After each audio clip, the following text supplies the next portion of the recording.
Hello, Pastor Bryon, back to talk one more time about the book of Leviticus. Now, I talked previously in a video that it was groundbreaking for its time, and that's because in Leviticus it's revealed that God is close to us. God is not far away, that we can come alongside God, that we can approach God, that we can draw near to God.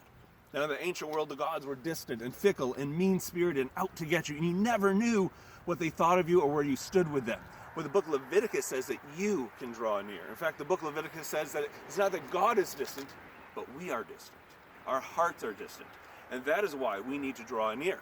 So the book of Leviticus talks about different ways that we can draw near to God. And one of the ways that we read about in Leviticus 7 is what's called a peace offering.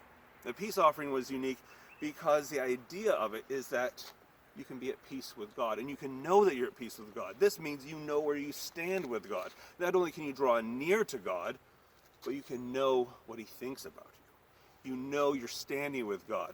And in fact, there's one little detail there, and that is that the meat that you sacrifice has to be eaten that day in the temple, or in the tabernacle.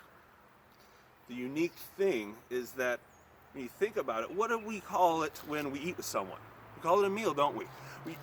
Now that doesn't sound that groundbreaking, but think about it. We don't eat meals with people we don't like. We don't eat meals with our enemies. What it's saying, God is saying is, I want you to draw near. I want you to be close to me. Not only be close to me, but I want you to eat with me.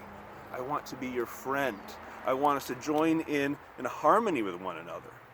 This is the unique thing about Leviticus. Not only are we finding out that God isn't far away, it's us that's distant in our sinful hearts, but also that God wants to be at peace with us. He wants us to know that we're at peace with Him, and that we can be His friend, and that we can have harmony with God in this life.